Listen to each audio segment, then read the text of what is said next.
ಸ್ನೇಹಿತರೆ ನಮಸ್ತೆ, welcome to Coin Guru YouTube channel. ಯಾರೆಲ್ಲ ಫಸ್ಟ್ ಟೈಮ್ ಚಾನಲ್ಗೆ ಬರ್ತಾ ಇದ್ದೀರಾ, ಮಿಸ್ ಮಾಡಿದ್ರೆ ನಮ್ಮ ಚಾನಲ್ನ ಸಬ್ಸ್ಕ್ರೈಬ್ ಮಾಡಿಕೊಂಡು ಬೆಲ್ ಐಕನ್ನ ಕ್ಲಿಕ್ ಮಾಡಿ.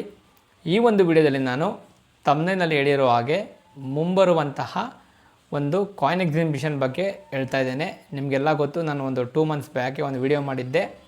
ಆದ್ರೂ ಇನ್ನೂ ಒಂದು ತಿಂಗಳು ಇರೋದರ ಮುಂಚೆನೇ ಈ ಒಂದು ವಿಡಿಯೋ ಮಾಡಿ ನಿಮಗೆ ರಿಮೈಂಡ್ ಮಾಡ್ತಾ ಇರುವಂಥದ್ದು. ಯಾರೆಲ್ಲ ಏನು ಹಳೆಯ ನಾಣ್ಯಗಳನ್ನು ಇಟ್ಕೊಂಡಿದ್ದೀರಾ, ಎಸ್ಪೆಷಲಿ ರೇರ್ ನಾಣ್ಯಗಳನ್ನು ಇಟ್ಕೊಂಡಿದ್ದೀರಾ, ಮತ್ತು ಬೆಲೆ ಬಾಳುವಂತಹ ನೋಟುಗಳನ್ನು ಇಟ್ಕೊಂಡಿದ್ದೀರಾ, ಬ್ರಿಟಿಷ್ ಇಂಡಿಯಾ ನೋಟುಗಳು, ಅಂಥವರಿಗೆ ಇದು ಸುವರ್ಣಾವಕಾಶ. ಯಾಕೆಂದರೆ ಈ ಒಂದು ನಾಣ್ಯ ದರ್ಶಿನಿ 2026 ನಡೆಯುವಂಥದ್ದು ವರ್ಷಕ್ಕೆ ಒಂದೇ ಸಾರಿ. ಬೇರೆ ಬೇರೆ ಮುದ್ರಾ ಉತ್ಸವಗಳು ನಡೆಯುತ್ತೆ ಕರ್ನಾಟಕದಲ್ಲಿ, ಆದರೆ ನಾಣ್ಯ ದರ್ಶಿನಿ ಅನ್ನೋದಿದೆಯಲ್ಲ ಅದು ತುಂಬ ಇಂಪಾರ್ಟೆಂಟ್. ಯಾಕಪ್ಪ ಅಂದರೆ ಇದು ಭಾರತದಲ್ಲೇ ಒಂದು ಇಂಪಾರ್ಟೆಂಟ್ ಕಾಯಿನ್ ಎಕ್ಸಿಬಿಷನ್. ದೇಶ ವಿದೇಶಗಳ ಬೇರೆ ಬೇರೆ ಕಲೆಕ್ಟರ್ಸ್ಗಳು ಬರ್ತಾರೆ. ಡಿಫ್ರೆಂಟ್ ಕಂಟ್ರಿ ಕಾಯಿನ್ಸ್ಗಳನ್ನ ಸೇಲ್ ಮಾಡಬಹುದು, ರೇರ್ ನಾಣ್ಯಗಳನ್ನು ಮಾತ್ರ. ಅದರಲ್ಲೂ ಇರ್ತವೆ ಫಾರಿನ್ ಕಾಯಿನ್ಸಲ್ಲೂ ಕಾಮನ್ ಕಾಯಿನ್ಸ್ ಮತ್ತು ರೇರ್ ಕಾಯಿನ್ಸ್ ಅಂತ ಇರ್ತವೆ. ಅದೇ ರೀತಿ ನೀವು ತೊಗೊಳೋದಕ್ಕೂ ಒಳ್ಳೆಯ ವೇದಿಕೆ.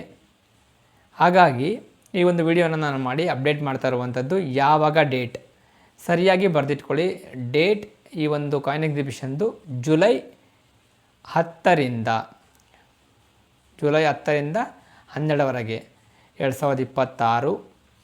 ಜುಲೈ 10, 11, 12 ಶುಕ್ರವಾರ, ಶನಿವಾರ, ಭಾನುವಾರ ಬೆಳಗ್ಗೆ 10:30ಯಿಂದ ಶುರುವಾಗಿ ಸಂಜೆ 5:30ವರೆಗೂ ಇರುತ್ತೆ ಈ ಒಂದು ಕಾಯಿನ್ ಎಕ್ಸಿಬಿಷನ್ನು.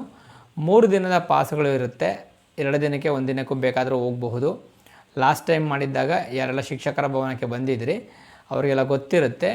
ಎಂಟ್ರಿ ಫೀಸು 200 ರೂಪಾಯಿ ಇಟ್ಟಿದ್ದರು ಒಂದು ದಿನಕ್ಕೆ. 3 ದಿನಕ್ಕಾದರೆ 500 ರೂಪಾಯಿ ಇತ್ತು. ಕಂಟಿನ್ಯೂಸ್ ಆಗಿ 3 ಡೇಸ್ ಹೋಗ್ತೀರಾ ಅಂದರೆ 500 ರುಪೀಸ್ ಕೊಟ್ಟರೆ ನಿಮಗೆ 3 ಡೇಸ್ ಪಾಸ್ ಸಿಗ್ತಾಯಿತ್ತು. ಈ ಸಾರಿ ಕೂಡ ಅದೇ ಇರಬಹುದು ಅಂತ ಒಂದು ಎಕ್ಸ್ಪೆಕ್ಟೇಷನ್, ಅಥವಾ ಇಲ್ದಿರನೂ ಇರಬಹುದು. ಆದರೆ ನೀವು ಫಿಕ್ಸ್ ಆಗಿರಿ 200 ರೂಪಾಯಿ ಇರುತ್ತೆ ಎಂಟ್ರಿ ಫೀಸ್ ಅಂತ ಒಬ್ಬರಿಗೆ. ಮತ್ತು ಇನ್ನೇನು ಸಿಗುತ್ತೆ ಕಾಯಿನ್ ಎಕ್ಸಿಬಿಷನ್ಗಳಲ್ಲಿ? ಅತ್ಯಂತ ಅಪರೂಪವಾದಂತಹ ನೋಟುಗಳು, ನಾಣ್ಯಗಳು, ಬ್ರಿಟಿಷ್ ಇಂಡಿಯಾ ಕಾಲದ ಚಿನ್ನದ ನಾಣ್ಯಗಳಾಗಿರ್ಬೋದು, ಬೆಳ್ಳಿ ನಾಣ್ಯಗಳಾಗಿರ್ಬೋದು, ನಿಮಗೆ ಅಲ್ಲಿ ಪ್ರದರ್ಶನಕ್ಕೆ ಇಟ್ಟಿರ್ತಾರೆ. ಹೋಗಿ ನೋಡಿಕೊಂಡು ಬರಬಹುದು. ಫೋಟೋಗ್ರಫಿ ಮತ್ತು ವಿಡಿಯೋಗ್ರಫಿನ ಕೆಲವೊಬ್ಬರು ಅಲೋ ಮಾಡ್ತಾರೆ, ಕೆಲವೊಬ್ಬರು ಸ್ಟಾಲ್ ಇಟ್ಟಿರೋರು, ಕೆಲವೊಬ್ಬರು ಅಲೋ ಮಾಡೋದಿಲ್ಲ. ಆದಷ್ಟು ಫೋನ್ಗಳನ್ನು ಬಳಸಬೇಡಿ.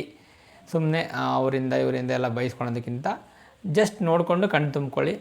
ಯಾರಾದರೂ ಮಕ್ಕಳು ಅಥವಾ ಯಾರಾದರೂ ಕಾಲೇಜ್ಗೆ ಹೋಗುವಂಥ ಹುಡುಗರು, ಎಸ್ಪೆಷಲಿ ಯಾರು ಆರ್ಟ್ಸ್ ಮಾಡ್ತಾ ಇರ್ತಾರೆ ಅಂಥವ್ರಿಗೆ ಈ ಒಂದು ಸಬ್ಜೆಕ್ಟ್ ತುಂಬ ಇಂಟ್ರೆಸ್ಟಿಂಗ್ ಆಗಿರುತ್ತೆ ಅಂತ ಅಂದ್ಕೊಂಡಿದ್ದೀನಿ. ಯಾಕೆಂದರೆ ಅವರು ತಿಳ್ಕೊಳ್ಳೋಂತಹ ವಿಷಯಗಳು ತುಂಬ ಇರ್ತವೆ. ಮತ್ತು ಸಂಗ್ರಹಕಾರರು, ಯಾರು ನನ್ನ ಸ್ನೇಹಿತರು ಕೂಡ ಸುಮಾರು ಜನ ಬರ್ತಾ ಇರ್ತಾರೆ, ಅವ್ರನ್ನ ನಾನು ಭೇಟಿ ಮಾಡೋದಕ್ಕೆ ಹೋಗ್ತೇನೆ.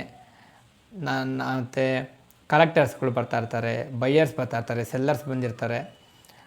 ಎಲ್ರಿಗೂ ಒಂದು ಒಳ್ಳೆಯ ವೇದಿಕೆ ಸಿಗುತ್ತೆ ಹಳೆಯ ನಾಣ್ಯಗಳನ್ನು ಇಟ್ಕೊಂಡಿರೋವಂಥವರಿಗೆ. Only rare coin. ಸಾಮಾನ್ಯ ನಾಣ್ಯಗಳಿದ್ರೆ ಹೋಗೋದಿಲ್ವಾ?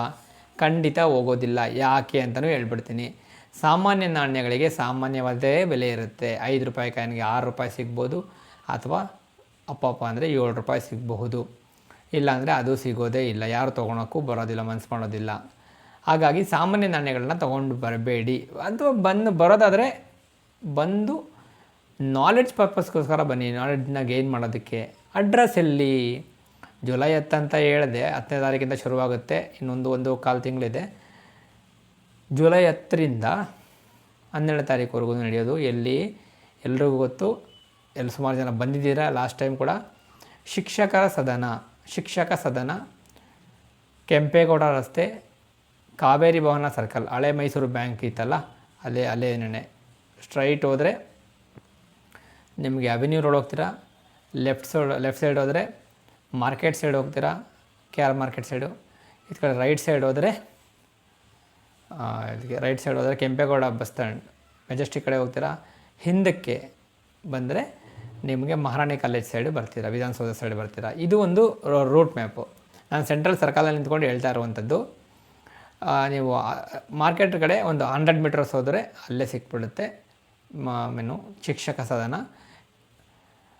ಅಡ್ರೆಸ್ ಆಯಿತು, ಟೈಮಿಂಗ್ಸ್ ಆಯಿತು, ಪ್ಲೇಸ್ ಆಯಿತು, ಯಾವ ಥರದ ನಾಣ್ಯಗಳಿಗೆ ಬೆಲೆ ಇರುತ್ತೆ ಅಂತ ಹೇಳಿದ್ದಾಯಿತು. ರೇರ್ ಕಾಯಿನ್ಸ್ಗಳಿಗೆ ಮಾತ್ರ ಒಳ್ಳೆ ಬೆಲೆ ಸಿಗುತ್ತೆ. ಸಾಮಾನ್ಯ ನಾಣ್ಯಗಳಿಗೆ ಸಾಮಾನ್ಯದೇ ಬೆಲೆ ಅಥವಾ ತೊಗೊಳೋದೂ ಇಲ್ಲ. ಯಾಕೆ ಅಂದರೆ ಎಲ್ಲರ ಬಳಿನೂ ಇರುತ್ತೆ, ನಿಮ್ಮ ಹತ್ರನೇ ಇದ್ದಂಗೆ ಎಲ್ಲರ ಹತ್ರನೂ ಇರುತ್ತೆ, ಹಂಗಾಗಿ ಯಾರು ತೊಗೊಳೋಕ್ಕೆ ಮುಂದೆ ಬರೋದಿಲ್ಲ. ಕಮೆಂಟಲ್ಲೂ ಹೇಳ್ತಾ ಇರ್ತಾರೆ, ನನ್ನ ಹತ್ರ ಇದೆ ಸಾರ್, ನನ್ನ ಹತ್ರ ಇದೆ ಅಂತ. ಸರ್ ಒಂದು 2 ನಿಮಿಷ ವಿಡಿಯೋ ನೋಡಿ ಸರ್ ಅಂದರೆ ನೋಡೋಕ್ಕೆ ಪರಿಸ್ಥಿತಿ ಇಲ್ಲ. ಸಾರ್ ನಂಗೆ ನೋಡಿ ನನ್ನ ಹತ್ರ ಇದೆ, ನೀವು ಹೇಳಿರೋ ಕಾಯಿನ್ ಇದ್ದಾವೆ, 60 ಇದೆ, 90 ಇದೆ, 20 ಇದೆ ಅಂತ ಹೇಳ್ತೀರ. ಅಂಥವಕ್ಕೆಲ್ಲ ಬೆಲೆ ಇರೋದಿಲ್ಲ. ದಯವಿಟ್ಟು ಯಾಮಾರಬೇಡಿ. ತೊಗೊಂಬಂದು ನೀವು ಕೊಟ್ಟರು ಯಾರೂ ತೊಗೊಳೋದಿಲ್ಲ, ತೊಗೊಂಡು ಬರಲೇಬೇಡಿ ಆ ಥರದ ನಾಣ್ಯಗಳನ್ನ. ಮತ್ತು ಇನ್ಯಾವ ಥರದ ನಾಣ್ಯಗಳನ್ನ ತೊಗೊಂಬರ್ಬಾರ್ದು ಅಂತ ಅಂದರೆ, ಯಾವುದು ಕಾಪರ್ ನಿಕಲ್ ಕಾಯಿನ್ಗಳು 1 ಕ್ವಾರ್ಟರ್ ಆನ ಅವೆಲ್ಲ ಇರುತ್ತಲ್ಲ, ಬ್ರಿಟಿಷ್ ಇಂಡಿಯಾ ಕಾಯಿನ್ದು ಫುಲ್ಲು ಸೌದೋಗ್ಬಿಟ್ಟಿರುತ್ತೆ, ಏನೂ ಕಾಣಿಸ್ತಾ ಇರಲ್ಲ, ಬರೀ 1 ಕ್ವಾರ್ಟರ್ ಅಂತ ಕಾಣಿಸ್ತಾ ಇತ್ತು ಅಷ್ಟೇ, 1 ಕ್ವಾರ್ಟರ್ ಆನ ಅಂತ ಕಾಣಿಸ್ತಾ ಇರ್ತೈತೆ. ದಯವಿಟ್ಟು ತೊಗೊಂಬರ್ಬೇಡಿ, ಈ ಥರದನ್ನೆಲ್ಲ ಸೇಲ್ ಆಗಿಬಿಡುತ್ತೆ. ಇದು ಹಳೇ ಕಾಯಿನ್ ಅಂತ 10 ರೂಪಾಯಿ ಯಾರೂ ಕೊಡೋದಿಲ್ಲ. ನಾಣ್ಯಗಳು ಫುಲ್ಲು ಕಪ್ಪಾಗಿಬಿಟ್ಟಿರುತ್ತೆ, ಜಾಸ್ತಿ ಏನು ಶೇಡ್ಸ್ ಆಗಿರುತ್ತೆ, ರಸ್ಟ್ ಹಿಡ್ಬಿಟ್ಟಿರುತ್ತೆ, ಅಂಥವೆಲ್ಲ ತೊಗೊಂಬಂದಿರ್ತೀರ. ದಯವಿಟ್ಟು ಅದು ತೊಗೊಂಬರ್ಬೇಡಿ, ಯಾರೂ ನೋಡೋದಿಲ್ಲ. ಕಂಡೀಷನ್ ಚೆನ್ನಾಗಿದ್ದರೆ ಮಾತ್ರ ತೊಗೊತಾರೆ. ಆದಷ್ಟು ಅಂದರೆ ರೇರ್ ಕಾಯಿನಲ್ಲಿ ನಾರ್ಮಲ್ ಆಗಿದ್ದರೂ ತೊಗೊತಾರೆ. ನೀವು ನಾರ್ಮಲ್ ಕಾಯಿನ್ಗಳು ತೊಗೊಂಬಂದು ನಂದು ಎಲ್ಲ ಈ ಥರ ಹಿಂಗೆ ಗಲೀಜಾಗಿದ್ದು ತೊಗೊಳ್ಳಿ ಅಂತಂದರೆ ಯಾರೂ ತೊಗೊಳೋದಿಲ್ಲ. UNC ಇದ್ದರೆ ಸ್ವಲ್ಪ ಆದರೂ ನೋಡೋಕೆ ಹೋಗ್ತಾರೆ. ಅವ್ರು ತೋರಿಸ್ಬಿಟ್ರೆ ಸ್ಟಾಲ್ಗಳು ಹಾಕಿರೋರು ಹೇಳ್ಬಿಡ್ತಾರೆ, ಇದು ಬೆಲೆ ಇದೆಯಾ, ಬೆಲೆ ಇಲ್ವಾ, ಏನು ಮಾಡೋದು, ಹೇಗೆ ಅಂತ. ಬೇರೆ ಏನಾದ್ರೂ ನಿಮಗೆ ಡೌಟ್ ಇತ್ತು ಅಂದರೆ ಈ ಒಂದು ನಾಣ್ಯಗಳ ಕುರಿತಾಗಿ ಅಥವಾ ನೋಟುಗಳು, ಕಾಯಿನ್ ಎಕ್ಸಿಬಿಷನ್ದು ಇದರ ಕುರಿತಾಗಿ ದಯವಿಟ್ಟು ನನಗೆ ಈ ಒಂದು ವಿಡಿಯೋದಲ್ಲಿ ಕಾಮೆಂಟ್ ತಿಳಿಸಿ. ಇನ್ನೊಂದು ಸತಿ ಹೇಳ್ತಾ ಇದ್ದೀನಿ, ಡೇಟ್ನ ಬರೆದಿಟ್ಕೊಳ್ಳಿ. ಜುಲೈ 10ರಿಂದ 12ರವರೆಗೆ 10:30ಯಿಂದ 6 ಗಂಟೆವರೆಗೂ ನಡೆಯುತ್ತೆ. ಬೆಂಗಳೂರಿನ ಶಿಕ್ಷಕ ಸದನದಲ್ಲಿ, ಕೆಂಪೇಗೌಡ ರಸ್ತೆ, ಕಾವೇರಿ ಭವನ, ಅವೆನ್ಯೂ ರೋಡ್ ಪಕ್ಕದಲ್ಲೇ ಇರುವಂಥದ್ದು. ಅಡ್ರೆಸ್, ಸ್ಥಳ ಎಲ್ಲ ಆಯಿತು. ಇದನ್ನು ನಡೆಸ್ತಾ ಇರುವಂಥದ್ದು ಯಾರು? ಕರುನಾಡು ನಾಣ್ಯ ಸಂಗ್ರಹದವರು. ಹೆಸರು, ಈ ಒಂದು ಕಾಯಿನ್ ಎಕ್ಸಿಬಿಷನ್ ಹೆಸರು ನಾಣ್ಯದರ್ಶಿನಿ 2026 ಅಂತ. ತುಂಬ ಯೂಸ್ಫುಲ್ಲಾಗಿರುತ್ತೆ. ಜನರಲ್ ನಾಲೆಜ್ ಪರ್ಪಸ್ಗೋಸ್ಕರ ಬನ್ನಿ. ಸುಮ್ಮನೆ ಯಾವಾಗಲೂ ದುಡ್ಡು ಮಾಡಬೇಕು, ಏನೋ ನಾನು ಲಕ್ಷಾಧಿಪತಿ ಆಗಬೇಕು, ಕೋಟ್ಯಾಧಿಪತಿ ಆಗಬೇಕು ಅಂತ ಅಂದ್ಕೊಂಡು ಬಂದರೆ ಅದು ನಿಮಗೆ ಯಾವತ್ತೂ ವರ್ಕೌಟ್ ಆಗೋದಿಲ್ಲ. ಫಸ್ಟ್ ಬಂದು ಕಾಯಿನ್ ಎಕ್ಸಿಬಿಷನ್ ಯಾವ ರೀತಿ ಇರುತ್ತೆ ಅರ್ಥ ಮಾಡ್ಕೊಳ್ಳಿ. ಯಾವ ರೀತಿ ಇಲ್ಲಿ ಕಾಯಿನ್ ಸೆಲ್ಲಿಂಗು ಬೈಯಿಂಗ್ ನಡೆಯುತ್ತೆ, ಬೇರೆ ಯಾರೋ ಮಾರ್ತಾ ಇರ್ತಾರೆ ನೋಡಿ, ಅವ್ರು ಯಾವ ಥರದ್ದು ಮಾರಿ ಎಷ್ಟು ದುಡ್ಡು ತೊಗೊಂಡ್ರು ನೀವು ಅರ್ಥ ಮಾಡ್ಕೊಳ್ಳಿ. ಅವ್ರು ಯಾವ ಥರ ಮಾರ್ದಕ್ಕೆ ಅವ್ರಿಗೆ ಎಷ್ಟು ದುಡ್ಡು ಸಿಕ್ತು. ನಮ್ಮ ಹತ್ರ ಇರೋ ನಾಣ್ಯಗಳು ಯಾವುದು? ಮಾಮೂಲಿ 1 ರೂಪಾಯಿದು 2 ರೂಪಾಯಿದು ಸ್ಟೀಲ್ ಕಾಯಿನ್, ಯೂಸ್ಡ್ ಕಾಯಿನ್ಗಳು ತೊಗೊಂಬರ್ತಾ ಇರ್ತೀರ. ದಯವಿಟ್ಟು ಈ ಥರದನ್ನು ಮಾಡಬೇಡಿ. ಕಾಯಿನ್ ಎಕ್ಸಿಬಿಷನ್ಗಳನ್ನ ಯಶಸ್ವಿಗೊಳಿಸಬೇಕು ಅಂದರೆ ಆ್ಯಕ್ಟಿವ್ ಆಗಿ ಪಾರ್ಟಿಸಿಪೇಟ್ ಮಾಡಿ, ಅರ್ಥ ಮಾಡ್ಕೊಳ್ಳಿ, ಆಮೇಲೆ ಮಾರಾಟಕ್ಕೆ ಟ್ರೈ ಮಾಡಿ. ಫಸ್ಟ್ ಎಕ್ಸಿಬಿಷನಲ್ಲೇ ಹೋಗ್ಬಿಟ್ಟು ಎಲ್ಲ ಮಾರಿದ್ರೆ ಅಂದರೆ ನಿಮ್ಗೆ ಕಡಿಮೆ ರೇಟೇ ಸಿಕ್ಕಿರುತ್ತೆ. ಯಾಕೆ ಅಂದರೆ ಅವರು ನಿಮ್ಮ ಹತ್ರ ತೊಗೊಳುವಾಗ ತುಂಬ ಕಡಿಮೆ ಬೆಲೆಗೆ ತೊಗೊಂಡ್ಬಿಡ್ತಾರೆ. ಅದಕ್ಕೆ ನೋಡಿ ಅರ್ಥ ಮಾಡಿಕೊಂಡು ಆಮೇಲೆ ಮಾರಾಟ ಮಾಡಿ.